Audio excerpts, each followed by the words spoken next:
समवेत पुणे जिल्ह्याचे प्रसिद्धी प्रमुख अनंत घराजी हे उपस्थित आहेत.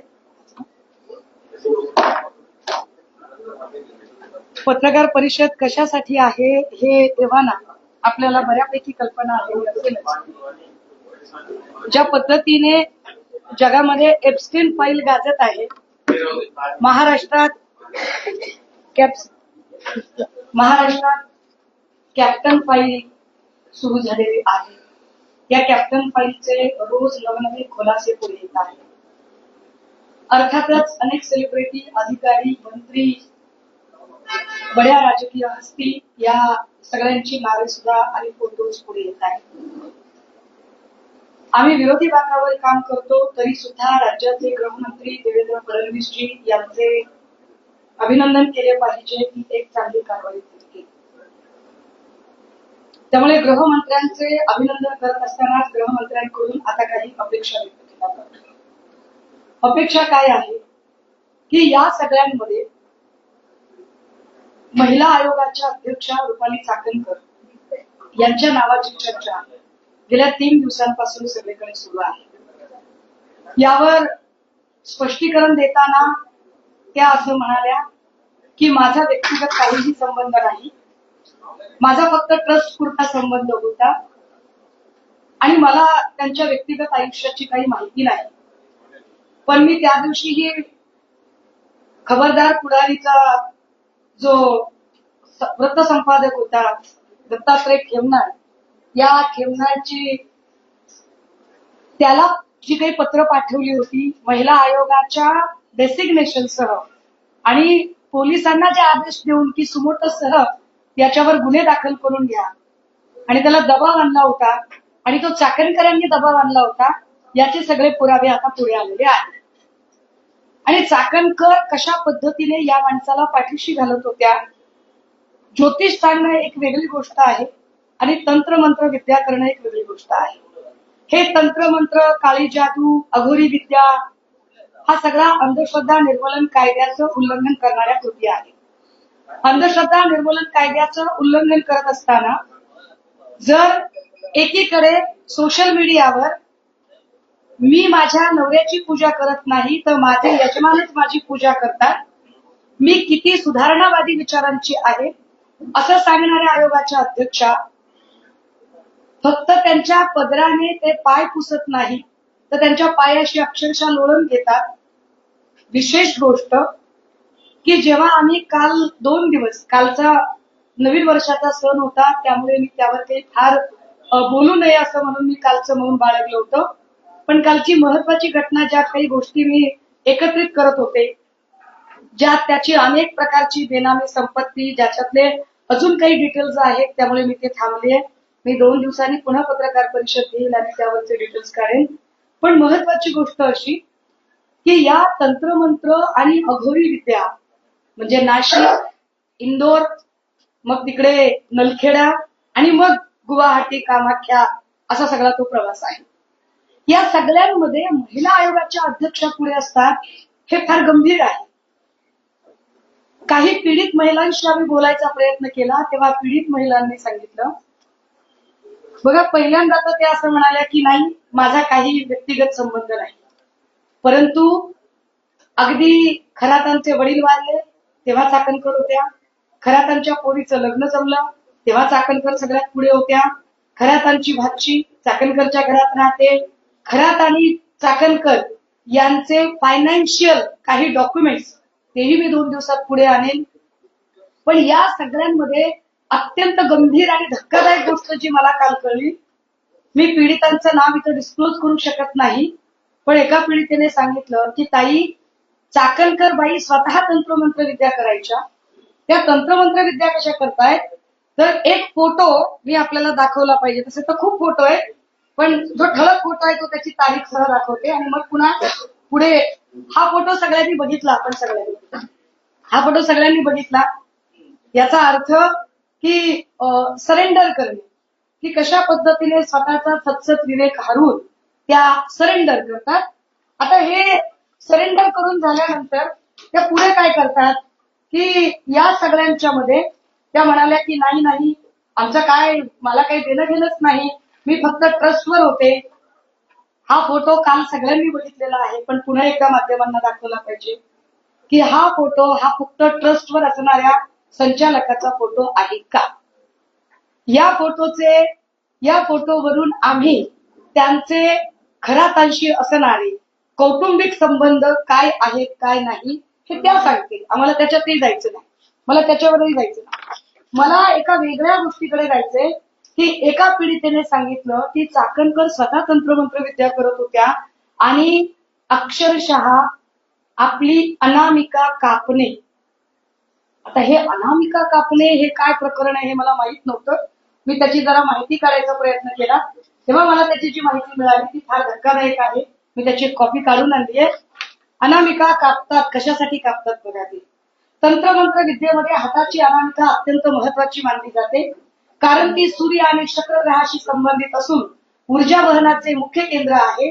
या बोटाचा वापर मुख्यत्वे मंत्राचा प्रभाव वाढवण्यासाठी, विशिष्ट मुद्रा करण्यासाठी किंवा एखाद्या व्यक्तीला वशीभूत करण्यासाठी केला जातो. या बोटाद्वारे ऊर्जा शरीरात प्रवाहित किंवा शोषित केली जाऊ शकते. कशी तर परत तंत्रमंत्र विद्येच्या लोकांनी सांगितलंय की हे बोट सूर्य म्हणजे यश आणि शुक्र म्हणजे आकर्षण यांच्याशी जोडलेले आहे, ज्यामुळे मंत्रोच्चाराद्वारे एखाद्याला आकर्षित करणे आणि यश प्राप्त करणे असा या तंत्रमंत्र विद्येचा अर्थ आहे. त्यांनी सांगितलं की ताई हे विशिष्ट वेळेला करतात. कधी करतात? हे सोमवती अमावस्येला करतात. हे सोमवती, आम्हाला इतकं त्याच्यातलं नॉलेज माहित नव्हतं. आणि मग एक फोटो एका माऊलीने पाठवला, याचा स्क्रीनशॉट बघा, याच्यात तारीख आहे खाली 12 सप्टेंबर 2024. फोटो जर नीट, मी आपल्या सगळ्यांना याची सॉफ्ट कॉपी देईन.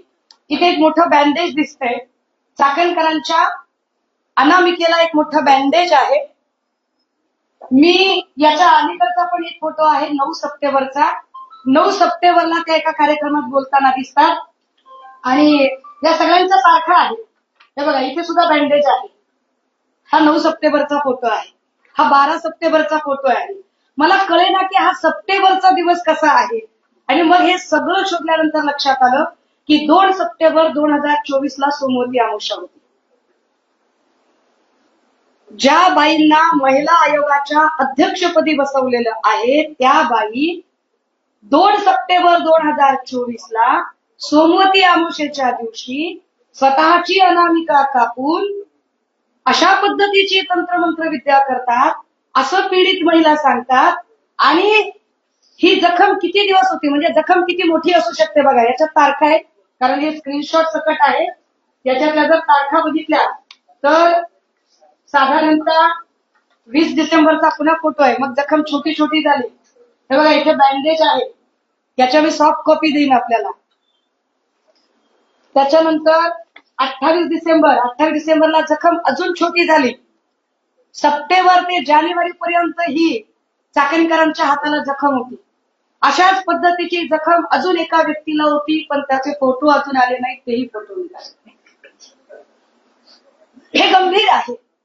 अशा पद्धतीने महिला आयोगाच्या अध्यक्षा जर तंत्रमंत्र विद्यांमध्ये असतील आणि पीडित सांगते की हे आमच्या समोर घडलेलं आहे, हे आमच्या समोर झालेलं आहे. आता जर असं सगळं असेल, हे चित्र, हे फोटो खूप आहेत, हे बँडेज क्लिअर कट दिसतात, असंख्य फोटो आहेत, त्याच काळातले सगळे. याच्या तारखा जाणीवपूर्वक स्क्रीनशॉट का दिलेले, कारण याच्या तारखा आहेत खाली. आता हे सगळं जर बघितलं, इथे पण एक फोटो आहे, इथे सुद्धा बँडेज आहे. आता आमचं असं म्हणणं आहे की ज्याला प्राईम फेज मध्ये क्रिमिनल कॉन्स्पिरन्सीचा भाग म्हटलं जातं, एखादा गुन्हा करताना त्याच्यातला सक्रिय सहभाग. चाकणकर बाई यांना सगळ्या गुन्ह्यांची माहिती होती. हे खबरदार पुढारीच्या वृत्तसंपादकाने स्पष्ट केलं. चाकणकर बाईंनी सुमोटो दाखल करण्याचे आदेश दिले होते. चाकणकर बाईंनी अगदी खरातांचा जो पीए ज्याने त्या बाईंना ब्लॅकमेल करायचा प्रयत्न केला होता, त्याच्याही संबंधाने स्वतःचा सक्रिय सहभाग नोंदवला होता. 1 वर्षापासून हे सगळं चाललं होतं. पोलिसांनी 10 दिवसाचा सर्व्हिलन्स लावला होता. आता जर एवढा सगळा सक्रिय सहभाग जर चाकणकरांचा तिथे दिसत असेल तर या पत्रकार परिषदेच्या माध्यमातून माझी पहिली मागणी असेल की चाकणकर यांना तातडीने अटक केली पाहिजे. पहिली. दुसरी मागणी काय आमची, चाकणकरांची ज्याला आपण कन्फ्रंटल एन्क्वायरी म्हणतो, समोरासमोर बसून ही कन्फ्रंटल एन्क्वायरी ही झाली पाहिजे. तिसरं, चाकणकरांची नार्को टेस्ट झाली पाहिजे. कारण प्रश्न अनेक महिलांच्या इब्रतीचा प्रश्न आहे. अनेक महिलांचं लैंगिक शोषण झालेलं आहे आणि अशा पद्धतीने जर तंत्रमंत्र विद्येमध्ये जर स्वतः चाकणकर गुंतलेले आहेत असं पीडित सांगत असतील आणि त्याचे असे धक्कादायक फोटो जर येत असतील तर चाकणकरांची नार्को टेस्ट होणं गरजेचं आहे. पण चाकणकरांना अटक करताना आणि नार्को टेस्ट होताना चाकणकर ज्या पदावर आहेत त्या पदाच्या गौरव गरिमेचा विचार करता त्या पदावरून त्यांना आधी बाजूला करावं लागेल. आणि त्यासाठी म्हणून ही पत्रकार परिषद फक्त हेच स्पष्ट करण्यासाठी की रुपाली चाकणकर फरार होण्याच्या आधी रुपाली चाकणकर या कारण त्या अनेक पद्धतीने त्यांचं पॉलिटिकल प्रेशर वापरू शकतात. हे कॅप्टन खरात प्रकरणात मागच्या वर्षभरात अनेक वेळा सिद्ध झालेलं आहे. मागच्या वर्षभरात अनेक वेळा अनेक लोकांना त्यांनी ज्या पद्धतीने आपल्या पदाचा दुरुपयोग करत तिथे दबाव आणण्याचा प्रयत्न केलेला आहे.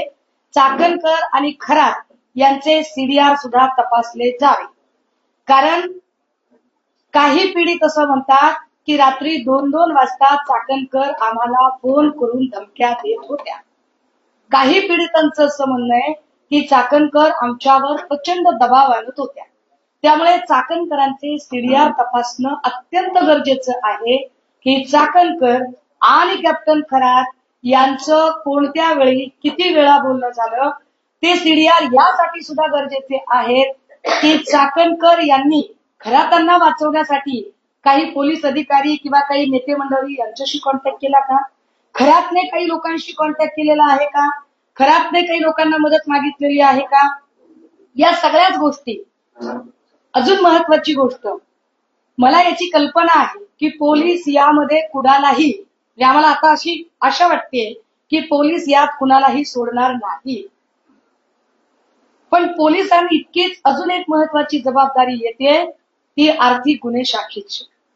ईडी या एरवी इकडे तिकडे फार छापेमारी करत असते पण ईडीने आता कॅप्टन खरात आणि रुपाली चाकणकर या दोघांच्याही संपत्तीचे स्त्रोत तपासले पाहिजेत. महिला आयोगाच्या अध्यक्ष म्हणून असा किती मानधन असतं आणि त्यामध्ये किती प्रॉपर्टी घेता येते आणि ही प्रॉपर्टी कशी जमा झाली या प्रॉपर्टीचे सुद्धा सगळे स्त्रोत आता तपासले गेले पाहिजे. त्यामुळे नार्को टेस्ट, अटक, संपत्तीचे स्त्रोत तपासणं आणि आर्थिक गुन्हे शाखेकडून कॅप्टन खरातच्या संपत्ती जी फक्त पाथर्डी आणि अहिल्यानगरमध्येच नाही तर त्याची प्रॉपर्टी ही देश विदेशात सुद्धा असल्याचे कळते. या सगळ्या देश विदेशातल्या सगळ्या प्रॉपर्टीज या सगळ्यांवर तात्काळ आणली पाहिजे. यासाठी म्हणून आम्हाला आपल्या सगळ्यांच्या सोबत बोलणं गरजेचं वाटलं. त्याच्यातले काही जे संपत्तीचे तपशील आहेत ते तपशील अजून माझ्यापर्यंत आज पोहोचलेले नाहीत. त्यामुळे ते तपशील मी आज आपल्याला सांगू शकत नाही. पण 2 दिवसांनी मी ते सगळेच्या सगळे संपत्तीचे तपशील सुद्धा आपल्या समोर घेऊन येईल. मात्र आता आमची तातडीची मागणी असेल की रुपाली चाकणकरांना तात्काळ पोलिसांनी ताब्यात घ्या.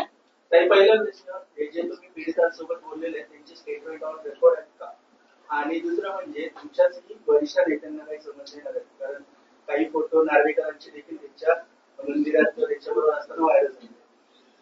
मी म्हटलं ना की या सगळ्यांमध्ये 1-2 गोष्टी असतात. एक, फोटो कुणाचेही कुणासोबत असू शकतात. नुसत्या फोटोवरून आपण सुतावरून स्वर्ग गाठू का.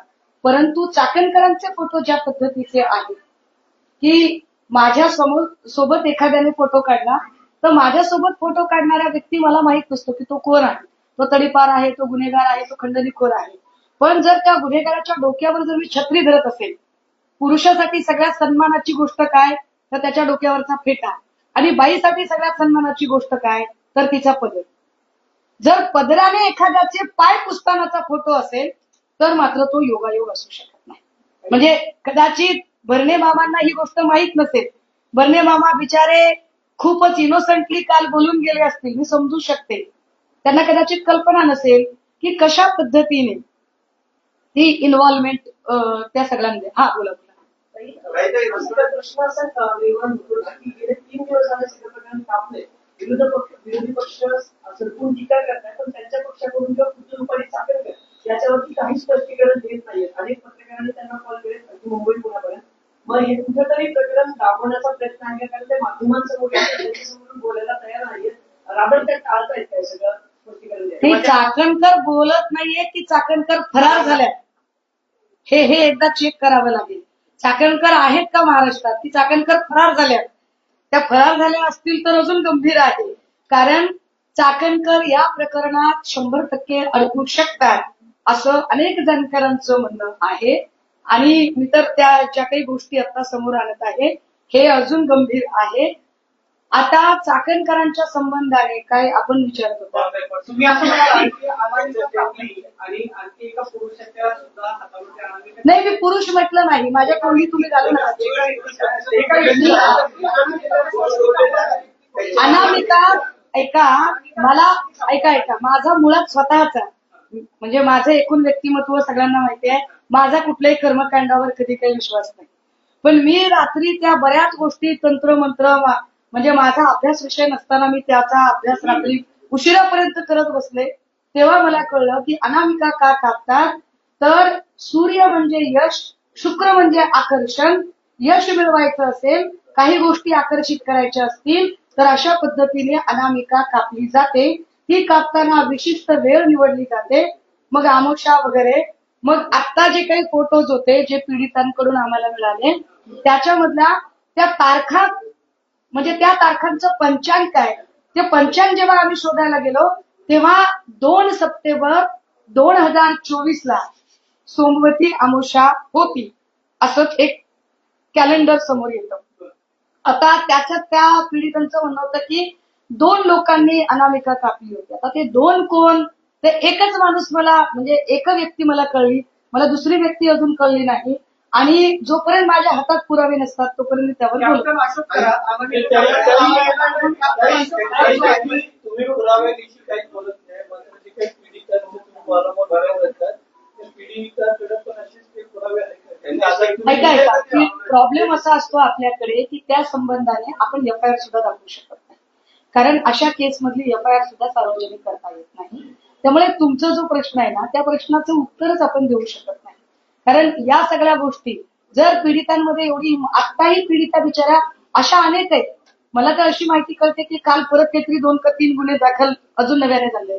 अशा अनेक महिला आहेत की ज्या अजून पुढे आलेल्या नाही, ज्या आपल्या इब्रतीपोटी अजूनही स्पष्टपणे बोलत नाही, पण त्यांच्याकडून जी माहिती मिळते ती माहिती या प्रकारची आहे. आमची पोलिसांना विनंती आहे त्यांनी या सगळ्या माहिती क्रॉस चेक कराव्या. आणि जर चाकणकर इतका तो धक्कादायक खुलासा की त्याच्यात दिसतंय क्लिअर कट, कारण बघा स्वाभाविक आहे एवढ्या मोठ्या पदावरची व्यक्ती म्हणजे घरात काही त्यांना काही काहीतरी भाजी कापतायत, स्वयंपाक करतायत असं ते काही नसेल, कारण त्यांच्या इतर बोटांची नखं फार मोठी आहे दिसतायत. ज्या अर्थी इतकी मोठी नखं एखादा कुणी व्यक्ती मेंटेन करते त्या अर्थी त्या घरकाम करणार नक्कीच नाही. मग जर काहीच घरकाम नसेल तर एवढी मोठी, माझ्यासारखा माणूस आहे, आम्हाला नखच नाहीयेत, आम्ही म्हणजे काय, आपण साधी माणसं, आपण गरीब माणसं आपण. पण हे सगळं जर बघितलं तर एकाच बोटाला जखम का होते हे विचार करण्यासारखं ना. निश्चितपणे ही जखम किचन मधली नाही, कारण किचन मधली जखम ही 3 महिने राहू शकत नाही. आम्ही रोज स्वयंपाक करतो, काल स्वयंपाक करताना परत इकडे आम्हाला पुरणपोळी करताना चटका बसला. अशा जखमा 3-3, 4-4 महिने राहत नाही. 4 महिने एखादी अनामिकेची जखम राहते म्हणजे जखम अत्यंत खोलवर असली पाहिजे. काही पीडित महिलेकडून तुम्हाला सगळी माहिती दिली गेली, म्हणते की 2 व्यक्तींना अनामिका कापली होती, दुसरा व्यक्ती राजकीय. मी तेच सांगते की मला नाही कळलं अजून. मला ज्या फक्त चाकणकरांबद्दल माहिती दिली, दुसऱ्या व्यक्तीबद्दल नाही दिली. नाही दिली.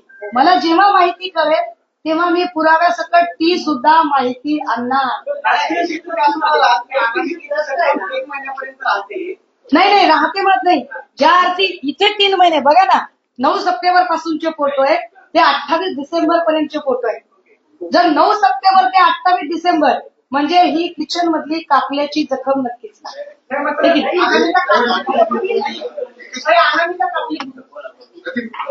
त्याचा काही विधी वगैरे असतो का जरा? त्याचा विधी असेल नसेल मला काही माहित नाही किंवा त्याचं काय असतं मला माहित नाही. परंतु या सगळ्या तंत्रमंत्रामध्ये लागले. अहो स्पष्टीकरण तर त्यांनी काल हे पण दिलं की माझा फक्त ट्रस्ट पुरता संबंध होता, माझे व्यक्तिगत काही देणं घेणं नव्हतं. पण व्यक्तिगत देणं घेणं नव्हतं असं जरी त्या म्हणाल्या तरी सुद्धा त्यांनी कशा पद्धतीने मागच्या वर्षभरापासून हे प्रकरण दाबायचा प्रयत्न केला त्याची कागदपत्र आली ना पुढे. तुम्ही चाकणकरांवर जेव्हा टीका करता ही जी ट्रस्ट आहे ना, एक minute let me clear you. मी ही टीका करत नाहीये. हा जो आज जो मुद्दा मांडते हा मुद्दा पक्षीय राजकारणाच्या पलीकडचा आहे, कृपया समजून घ्या. कारण याच्यामध्ये जर एवढ्या सगळ्या महिलांचं लैंगिक शोषण झालं असेल तर याला पक्षीय राजकारणाच्या पलीकडे जाऊन बघावं. आणि अनेक महिलांच्या जीवाचा प्रश्न आहे. कदाचित काही बायकांनी आत्महत्या सुद्धा केली असण्याची शक्यता नाकारता येत नाही. बाकीचे पण आहेत ना ट्रस्टवरती, त्यांची देखील माहिती घेणं गरजेचं असं तुम्हाला वाटते का? कारण ती 9 जणांची ट्रस्ट आहे टोटल. त्या 9 जणांपैकी अजून कोणी राजकीय बॅकग्राऊंड असलेला त्या ट्रस्टमध्ये एवढी फक्त माहिती मिळते की त्या ट्रस्ट मधली एवढी एक माहिती मिळते की अजून 2 अशी नावं होती की जी आधी ट्रस्टवर होती. मी त्यांची माहिती घेते आणि ती नंतर जेव्हा विरोधात जात आहेत असं कळलं तेव्हा ती नावं बदलली गेली आणि नवीन नावं आणली गेली. त्याच्यामध्ये अनेक नावं मी म्हटलं ना की माझ्याकडे त्या नावांची यादी सुद्धा आहे. मात्र त्याला आधार देणारे डॉक्युमेंट जोपर्यंत माझ्याकडे येत नाही तोपर्यंत मी ती नावं डिस्क्लोज करू शकणार नाही.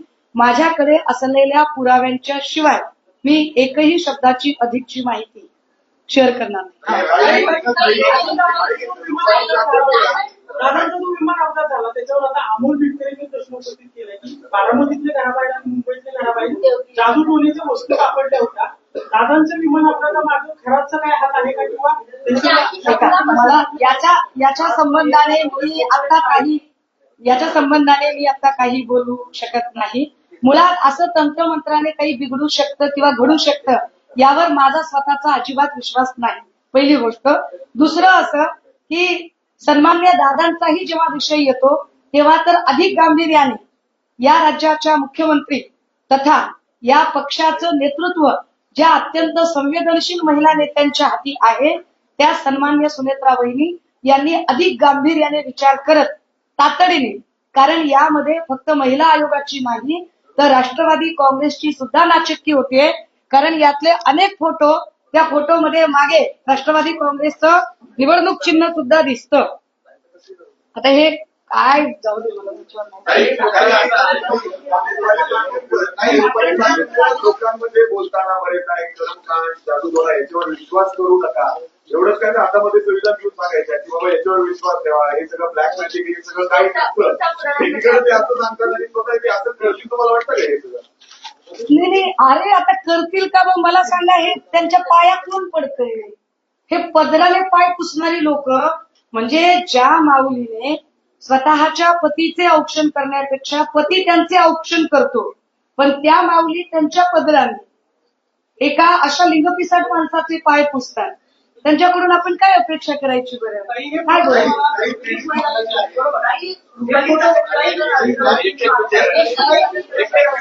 ऐका 1 सेकंड थांबा. अभिजितजी ऐका, तुम्ही म्हणताय करायला हवा असं म्हणताय. मुख्यमंत्र्यांनी जबाबदारी स्वीकारावी सरकारमधल्या सगळ्या नेत्यांनी. त्यांचा राजीनामा का घेतला जात नाही? जर त्या देत नाहीयेत ना तर त्यांना पदावरून बडतर्फ करता येतं का? आणि ते का केलं जात नाही? राजीनामा घेतला का जात नाही? महिला आयोगाचं जे अधिकार क्षेत्र होतं जोपर्यंत विजया रहाटकर ताई होत्या इतकं त्याचं स्तोम कधीही नव्हतं जेवढी त्या पदाची ग्लोरी, ग्लॅमर आणि त्याचं अधिकार क्षेत्र चाकणकरांच्या काळात वाढवलं गेलं. चाकणकरांच्या काळात त्या पदाचं अवास्तव स्तोम वाढलं. एक. दुसरं असं की मी राज्याचे गृहमंत्री आणि मुख्यमंत्री यांचे कदाचित आयुष्यात पहिल्यांदा आज आभार मानले, अभिनंदन केले की ही अतिशय उत्तम कारवाई त्यांनी केलेली आहे. तिसरी गोष्ट, मला असं वाटतं की गृहमंत्री कदाचित कोणालाही या प्रकरणी सोडणार नाहीत. जर गृहमंत्री खरेच महाराष्ट्रातल्या बहिणींचे लाडके भाऊ असतील आणि लाडक्या बहिणींचं अशा पद्धतीने लैंगिक शोषण होत असताना ते लैंगिक शोषण करणाऱ्या एखाद्या लिंगपिसाट माणसाला महिला आयोगाची अध्यक्षच पाठीशी घालत असेल तर अशा महिलेला, मी चाकणकरांचा उल्लेख महिला असा करते, अशा महिलेला मला नाही वाटत की राज्याचे गृहमंत्री पाठीशी घालतील. गृहमंत्र्यांनी यावर तात्काळ कारवाई केली पाहिजे, अटक झाली पाहिजे चाकणकरांना. आणि चाकणकरांची तुम्ही पदावरून काढण्याचं म्हणताय, माझा त्यांना पदावरून काढणे न काढणे हा इंटरेस्टच नाहीये. माझा इंटरेस्ट आहे की त्यांची नार्को टेस्ट झाली पाहिजे आणि त्यांची अरेस्ट झाली पाहिजे, कारण त्यांची अरेस्ट झाल्यावर अनेक गोष्टींचा उलगडा होणार आहे, अनेक गोष्टी पुढे येणार आहेत. तुम्ही असं म्हणाला की फोटो पीडितेने दिले, बरोबर? जर हे फोटो पीडितेने दिले तर पीडितेने सांगितलं नाही का की रुपाली चाकणकरांनी अनामिकाने ती कुठे कापली, किंवा त्या फोटोच्या खाली तुम्ही असं म्हणाला की तारखा आहे, तर तारखा अहो मी म्हणाले नाही हो साहेब, मी नाही म्हणाले. एवढा याच्यात टायमिंग आहे साहेब, तारखा आहे. तारखा टिपून ठेवलेत का? त्या पीडित महिला आहेत. अहो ह्याच्यात तारखा आहे तो साहेब, अहो हे स्क्रीनशॉट आहे तो फोटोचे आणि याच्यात ऐका ऐका ऐका ऐका हे स्क्रीनशॉट हे रुपाली चाकणकरांच्या स्टेटसचे, कॅप्टन खराच्या स्टेटसचे. आता का बोलायला? अरे मग पीडित महिलाने सांगितलं असेल ना की ह्या तारखेला की अनामिका इथं कापली. अहो ही तारीख आहे हो साहेब, इथं तारीख आहे. त्या अशोक घराच्या ठिकाणी रुपाली चाकणकरांनी अनामिका कापली. नाशिक त्याच ठिकाणी गेली का? आता ते त्याच ठिकाणी केलं की तंत्रमंत्र विद्या करायला कामाख्याला गेले, की अजून कुठे स्मशानभूमीत गेले, की अजून कुठे वेगळ्या ठिकाणी गेले, की नलखेड्याला तिकडे काय बगलामुखी मातेचं मंदिर आहे तिकडे गेले, की अजून काही. याच्यावरची मला माहिती नाही. मला वाटतं हा पोलीस तपासाचा भाग आहे. माझ्या लेखी महत्वाचं काय आहे की ज्या महिलांचं शोषण होत होतं त्या महिलांना न्याय देण्याऐवजी शोषण करणाऱ्या लिंगपिसाट माणसाला पाठीशी घालणारा महिला आयोग, आणि तो महिला आयोगही स्वतः जर अशा पद्धतीने कर्मकांडामध्ये अडकलेला असेल आणि अनामिका वगैरे हे कापणं, तर हे वाईट आहे. जरी असं असेल तर हे वाईट आहे आणि म्हणून त्यांची नार्को टेस्ट होणं गरजेचं आहे. आता हे मला सांगा, पहिले सांगितलं नाही कुणाला वशमध्ये करायचा प्रयत्न होता, काय होतंय? आणि हा मला वाटतं हा माझ्या लेखी महत्वाचा प्रश्न पडतो. माझ्याकडे आतापर्यंत आलेल्या महिला 3 महिला आहेत. 3 पीडित महिला त्यांचं झालं असं 3 अशा 3 पीडित महिला आलेल्या आहेत. अजून कदाचित खूप महिला पुढे येतील.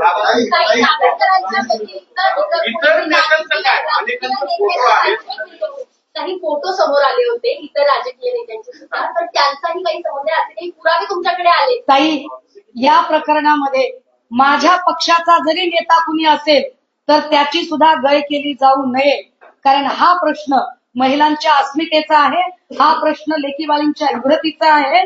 या प्रश्नाच्या आड कुठल्याही पक्षाचं पक्षीय राजकारण येता कामा नये, ही ठाम भूमिका आहे माझी. मिलिंद नार्वेकर, निलेश लंके, दीपक केसरकर असतील, जयंत पाटील असतील, यांना पण तुम्ही ऐका ना, एकनाथ शिंदे एक मिनिट बाबा, त्यांनी रेडा होते हे सांगतो विषय. याबाबत तुम्ही त्यांना जाब विचारणार आहे का की तुम्ही ऐका काय ऐका ऐका ऐका, मी तेच तुम्हाला सांगते. माझ्याकडे नार्वेकरांची करंगळी कापल्याचा फोटो नाही, माझ्याकडे जयंत पाटलांची करंगळी कापल्याचा फोटो नाही. एकनाथ शिंदेचा पूजा करतानाचा फोटो नक्की आहे. एकनाथ शिंदेचा तिथे इंटरफिअर होता अशीही गोष्टी पुढे येत आहेत. एकनाथ शिंदे, दीपक केसरकर दर महिना 1.5 महिन्याला तिकडे जात होते असं ते पत्रकार दत्तात्रय खेमनार यांचं म्हणणं आहे. दत्तात्रय खेमनारने तर त्याच्या पुढे जाऊन खूप खळबळजनक काही दावे काल केलेले आहेत. हे सगळं जर बघितलं तर मला असं वाटतं की या सगळ्यांना, जे पॉलिटिकल सो कॉल्ड लोक आहेत, या सगळ्या लोकांना तपासण्याची जबाबदारी ही गृह खात्याची आहे.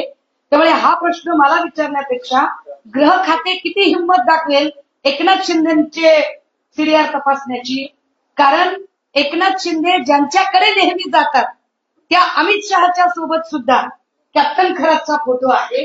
हे फार महत्वाचं. त्या सगळ्यांची चौकशी व्हावी का त्याच्या फोटोमध्ये त्यांचे फोटो दिसतात. गृह खात्याने जर मनावर घेतलं आहे, अमित शहा असतील अहो जयंत पाटलांची पण करा, नार्वेकरांची पण करा. मी काय म्हटलं, माझ्या पक्षाचा जरी कुणी याच्यात अडकला तर त्याची सुद्धा गय केली जाऊ नये. प्रश्न लेकीबाळींच्या इब्रतीचा आहे. मुद्दा हा आहे की या सगळ्यांमध्ये आता आम्हाला चाकणकरांची अरेस्ट जास्त महत्वाची वाटते. कारण चाकणकरांच्या जयंत पाटील असतील, नार्वेकर असतील, एकनाथ शिंदे असतील, केसरकर असतील किंवा निलेश लंके असतील किंवा अमित शहा असतील, यांच्या संबंधाने पुरावे समोर नाहीये. चाकणकरांच्या संबंधाने ढिगभर पुरावे पुढे आलेत आणि चाकणकरांचे अनेक गोष्टी त्यांनी गेल्या 1 वर्षापासून कशा पद्धतीने हे प्रकरण दाबण्याचा प्रयत्न केला, या गोष्टी आता पुढे आलेल्या आहेत. त्यामुळे ज्याला क्रिमिनल कॉन्स्पिरन्सी असं म्हटलं जातं की गुन्हा घडवण्याच्या दृष्टीने जे कट कारस्थान असतं त्यात त्यांचा सक्रिय सहभाग आहे असे कालपासून दत्तात्रय खेमनार आणि अनेक लोक जे मांडत आहेत त्या संबंधाने त्यांना जो पत्रव्यवहार आहे त्यात ते स्पष्ट दिसतं. त्यामुळे रुपाली चाकणकरांची तात्काळ अटक होणे आणि नार्को टेस्ट होणे गरजेचे आहे. आणि ज्या पीडित महिला आहे हिचा जो व्हिडिओ व्हायरल ज्यांनी केलाय तो ऑफिस बॉय दिलं जातो गायब आहे. 18 फेब्रुवारीला त्याच्या विरोधात याच पीडित महिलेने एफआयआर दिली होती. या संदर्भात तुम्हाला घातपाताची शक्यता वाटते? मला याला जोडून, आपण फार चांगला प्रश्न विचारला, याला जोडून अजून एक महत्वाची गोष्ट, ज्या पीडित महिला आहेत, ज्या अजून काही महिला पुढे यायला घाबरतात, या सगळ्याच महिलांना प्रोटेक्शन देण्याची गरज आहे. इव्हन दत्तात्रय खेमनारला सुद्धा संरक्षण देण्याची गरज आहे. मी विसरले असते मगापासून, मी सगळे फोन नंबर शेअर करते. मी इथे येईपर्यंत, मी पत्रकार भवनला येईपर्यंत मला 8 वेगवेगळ्या नंबरवरून धमक्यांचे कॉल आहेत आणि ते सगळे नंबर मी आपल्यासोबत शेअर करायला तयार आहे. हे सगळेच्या सगळे नंबर हे स्पॅम दाखवत आहेत आणि मी ते सगळे ब्लॉक केले. या सगळ्या नंबरवरून सातत्याने मला धमक्यांचे कॉल येत आहेत. काय म्हणतात हा फोन जरी उचलला तरी एवढ्या, तुम्ही हा फोन लावून बघा, हा फोन लागतोय का बघा, मी नंबर तुम्हाला सगळ्यांना देते. आणि तो इतक्या वाईट पद्धतीने याच्यातली भाषा होती की ते शब्द जरी आपण ऐकले तरी आपण ते शब्द सहन करू शकणार नाही. आणि ते पटकन नाही, आत्ताचा फोन ओळखीचा आहे. तर हे सगळे नंबर, याच्यातले खूप सारे नंबर आहेत. मी याला बघा काय नंबर आहे, 77 14 55 66 50 हा एक नंबर आहे. नंबर 1 पुन्हा एकदा सांगू का? हॅलो,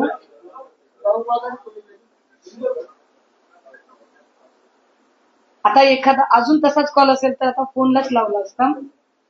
दुसरा नंबर आहे 77 14 55 66 46. स्पीकरवर टाकून देतो. कधीपासून हे आता इकडे येत असताना 1 तासात एवढे आलेले फोन. ज्या व्यक्तीला कॉल करत आहात ती ह्या वेळेत उत्तर देत नाही. कृपया थोड्या वेळात हे सगळे नंबर मी आपल्याला शेअर करते की ज्या नंबरवरून 77 पोलिसांना देणार आपल्याला. हो, हे सगळे नंबर, मला इकडे यायचं होतं वेळेत म्हणून मी इकडे आले. मी हे सगळे नंबर पोलिसांना देणार आहे. या सगळ्या प्रकरणामध्ये स्थानिक पोलिसांनी एक भूमिका घेतली किंवा 1 वर्षापूर्वी जर बातमी केली, बातमी वर्तमानपत्रामध्ये प्रसिद्ध होती, त्याला राज्य महिला आयोगाकडून स्पष्टीकरण मागितलं जातं किंवा राज्यामध्ये इतर काही घटना घडल्या की राज्य महिला आयोगाचं तासाभरामध्ये अर्ध्या मिनिटामध्ये ट्विट असते की या घटनेचा अहवाल मागवलेला आहे. 2 दिवसांपासून मात्र राज्य महिला आयोगाचं ट्विट पाहायला मिळतंय. तर या सगळ्या प्रकरणामध्ये त्याहीपेक्षा महत्वाची गोष्ट, हे का गरजेचं आहे, महिला आयोगाचे काम हे समावेशन, समुपदेशन, सबलीकरणाचं काम असतं. की एखादी पीडित महिला जेव्हा प्रवाहाच्या बाहेर जाईल अशी भीती वाटते तेव्हा तिला इन्क्लुजनच्या प्रक्रियेमध्ये आणणं, समावेशन करणं. एखादी महिला जर तिला बोलायचं धाडस नसेल तर अन्यायाविरुद्ध लढण्याची तिच्यात ताकद देणं, तिचं सबलीकरण करणं आणि तिचं समुपदेशन, तिचं काउन्सिलिंग करणं महत्वाचं असतं. चाकणकरने कायम याच्या विरोधात भूमिका घेतलेल्या आहेत. वैष्णवी आगवणे प्रकरणात तिच्या कुटुंबियांना बोलण्यापेक्षा, भेटण्यापेक्षा वैष्णवी आगवणेच्या चारित्र्यावर शिंतोडे उडवण्याचा प्रयत्न चाकणकरांनी केला. दुसरं, तनिषा भिसे प्रकरणात हॉस्पिटलला बोल लावण्यापेक्षा, त्याचा तो रिपोर्ट ते अजूनही देत आहे, तनिषा भिसेचीच कशी चूक होती हे सांगण्याचा प्रयत्न त्यांनी केला. आपण जे विचारत आहात की 2 दिवसापासून त्या काहीच बोलत नाहीयेत, एरवी त्या खूप बोलतात, तर त्या किती बोलतात? तर गरज नसताना डॉक्टर संपदा मुंडे प्रकरणात लुडबुड करत त्यांनी स्वतः पत्रकार परिषद घेतली आणि संपदाच्या चारित्र्यावर शिंतोडे उडवायचा प्रयत्न केला. प्राजक्त खेवलकर जे प्रकरण होतं, या प्रकरणामध्ये नार्कोटिक्सशी संबंधित प्रकरण होतं. नार्कोटिक्सच्या प्रकरणामध्ये अजिबात चाकणकरांचा रोल नव्हता. चाकणकरांनी तेव्हाही सांगितलं की त्याच्या मोबाईलमध्ये खूप सारे व्हिडिओ आहेत. त्याच्या मोबाईलमध्ये व्हिडिओ आहे ते हिरिरीनं सांगणाऱ्या चाकणकरबाई आता ज्यांचे पदराने पाय पुसत होत्या त्याच्या मोबाईलमध्ये 58 व्हिडिओ आहेत, हे कसं कळलं नाही? हे फार विशेष आहे. त्यामुळे चाकणकरांच्या भूमिका या महिलांना समावेशन आणि समुपदेशन करण्यापेक्षा महिलांना बदनाम करण्यासाठी जास्त त्या सक्रिय राहिलेल्या आहेत आणि म्हणून त्यांच्यावर कारवाई होणं गरजेचं आहे. राज्याच्या उपमुख्यमंत्री तथा राष्ट्रवादी काँग्रेसच्या सन्माननीय नेत्या सन्माननीय सुनेत्रा वहिनी यांना आमची विनंती असेल की वहिनी, आपण उपमुख्यमंत्री पदाची शपथ घेताना आपल्याला सगळ्यात पहिलं आपलं अभिनंदन करणारं पत्र मी लिहिलं होतं आणि तेव्हा असं सांगितलं होतं की आपण महिला म्हणून काम करताना आम्ही आपल्या सोबत असू, पण विरोधक म्हणून तितक्याच खंबीरपणे प्रश्न विचारू. आता आपल्याला निर्णय घेण्याची आणि आपला खमकेपणा दाखवण्याची ही वेळ आहे की आपण आपल्या पक्षाची इतकी अप्रतिष्ठा होत असताना तरी सुद्धा गप्प बसणार आहात की चाकणकर बद्दल ठोस निर्णय घेणार आहात. ताई, तुम्ही याच्यामध्ये राहुल बोलले त्यांनी कौतुक केलं साहेबांचं आणि भाजपचं कोणी नाही असं एक दावा केलं. तुम्हाला वाटतं भाजपचं कोणी मंत्री नाही असं त्याचं असेल की असू शकतं? भाजपचे असू शकतात किंवा काँग्रेसचे असू शकतात, राष्ट्रवादीचे असू शकतात, शिवसेनेचे असू शकतात, पण या राज्यामध्ये अंधश्रद्धा निर्मूलन जो कायदा झाला त्या कायद्याची पायमल्ली जर घटनात्मक संस्थेची प्रमुख व्यक्ती करत असेल तर हा अक्षम्य गुन्हा आहे. ताई, तुम्ही बरेच फोटो दाखवले अनेक नेत्यांचे. अशी देखील माहिती होती की उद्धव ठाकरेंचे देखील फोटो घ्यायचे असेल तर दाखवा बरं. आहे असं दाखवा. कारण माझ्या नेत्यांना मी फार चांगलं ओळखते. झालं नाही. माझ्या नेत्यांना मी फार चांगलं ओळखते. त्यांचा फोटो आहे नाही. मी 3 नेत्यांची खरंच ग्वाही देऊ शकते.